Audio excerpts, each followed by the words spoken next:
Hi, welcome to another video from your Edexcel history course. This video looks at the Abyssinian Crisis, which was another example of the League of Nations failing. As before, if you haven't already watched the video on the League of Nations, which is part 2.3, then I would recommend you do that before you watch this video because a lot of what's covered here refers back to that. So, just as a brief recap, League of Nations has been established, it's been set up to prevent war in the future. Now, the Abyssinian Crisis involves two countries that actually were both members of the League of Nations. On the one hand, Italy, which had been a founder member and was there from 1919, and Abyssinia, now known as Ethiopia, which had joined in 1923.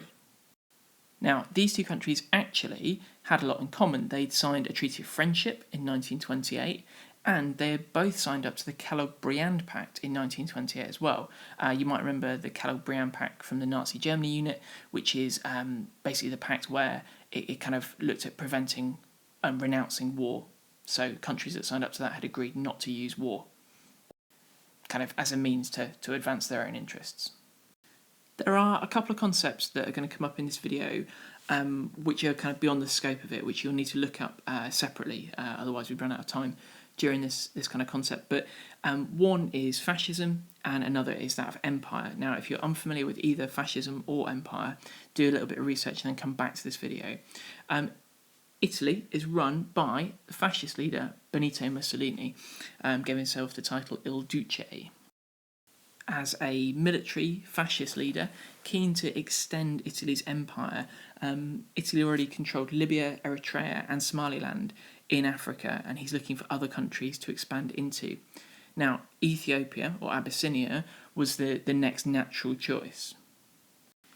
As a fascist leader, Mussolini probably had the closest political links to perhaps Hitler in Germany. Aware of this and keen that he didn't make a pact with Hitler, which would have been a really strong unification of those countries, he'd been drawn into what's called the Strasser Front with Britain and France. Now, this was brought about by Ramsay MacDonald, the British Prime Minister, and Pierre Laval, the French Prime Minister. Be careful, Prime Minister obviously having a slightly different connotation in France than it does in England. But theoretically, from 1935, Italy, strong ties with Britain and France. So, back to this Abyssinian question. In December 1934, there was a skirmish involving kind of some troops from Italy and some troops from Ethiopia on the border here in Ethiopia, and some Italian soldiers were killed. Now, as a result of that, Italy used this as a pretext, as a reason to go to war in Ethiopia. Their primary goal was to take over Ethiopian land, to extend their empire, extend their territory, and they used the attack as a justification for doing so. Now, we know from the League of Nations, we know that Article 10 forbid aggressive acts between member states and between member countries. And so this was, in the eyes of the League of Nations, an illegal move. So what would the League of Nations do? How would they punish Italy? Well, firstly, they had to establish who was to blame. It was fairly clear that Italy was the aggressor in this conflict. They were building up troops in the countries surrounding Ethiopia.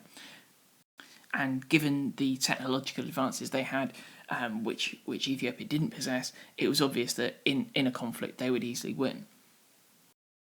But this presented a dilemma for the League of Nations. The two key countries in the League of Nations, Britain and France, were tied to Italy and were keen to keep Mussolini on side in order to offset what was happening with Hitler. The rise of Hitler in Germany was, of course, giving them lots of headaches. But, on the other hand, they had all sworn to protect the interests of all members. Ethiopia, from 1923, was a member. Ethiopia, led by Haile Selassie. Now, as you can see here, this is him in the centre here. This is him fleeing to exile in Britain. And he had to leave Ethiopia in order to actually kind of maintain and preserve his life. He made a direct appeal to the League of Nations for assistance and a direct appeal for them to intervene and kind of mediate the situation, which they did. The outcome was that economic sanctions were proposed for Italy. These sanctions focused on weapons, rubber and iron. Interestingly, oil wasn't one of the sanctions. Obviously, that's kind of a key thing which would have really hurt Italy, but it was felt that they could easily get that from countries that weren't part of the League of Nations, and so there was little point in banning them from having that. One key thing that Britain and France could have done and didn't do was close the Suez Canal. The Suez Canal was a shipping route which took a massive shortcut through Egypt and was really beneficial for countries that used it. It had been controlled by Britain since 1888. They didn't close it to Italy. It would have been a really big change for Italy, would have really affected their trade, but it wasn't closed, and therefore they could continue to use that avenue.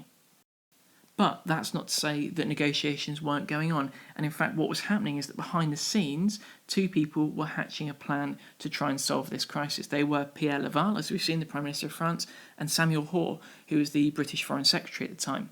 And they came up with a plan. Their plan became known as the Hoare-Laval Pact, and this incredibly controversial piece of theory that was not put into practice because of the public reaction to it when it became public knowledge, when it was leaked in a newspaper.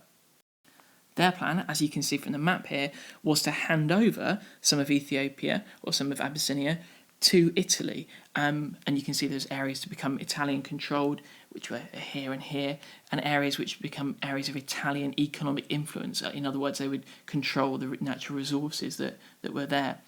Ethiopia was left with a route to the sea, but it was not a particularly useful route through to the port of Assab. When this pact became public knowledge, there was an outrage. Both Hoare and Laval were forced to resign because of the public reaction to this plan. It seemed incredibly unfair, and it seemed the League of Nations was not protecting the countries it had been set up to protect. In particular, it was another example, along with the Manchurian crisis, of a powerful member of the League of Nations getting away with what it wanted to do. And you can see in the other two pictures here, we can see Mussolini. It's not known if this picture is actually from Abyssinia, but we can see him here standing on a tank. Incredibly militaristic, powerful leader. And we can see the kind of Italian troops coming through here in Abyssinia. This is them with their artillery. Now, what happened is the League was not standing up to countries which used aggressive force to achieve their kind of international and expansionist goals. By doing so, the League was undermining the very reasons why it had been created, which was to protect these countries. The background, which was that they were trying to appease Italy, trying to keep Italy on side so that they didn't join with Hitler, also failed. In 1936, the Rome-Berlin Axis became kind of sealed, and both Germany and Italy closely aligned themselves. In 1939, they signed what was going to be called the Pact of Blood, until it was pointed out to Mussolini that the Italian public might not like that name, and they changed it to the Pact of Steel, between the two countries agreeing to support each other. And obviously in 1939 they entered World War II on the same side. So every objective of this kind of approach to keeping Italy kind of on the side of Britain and France failed, and this was another example of the League failing to act in the way that it should.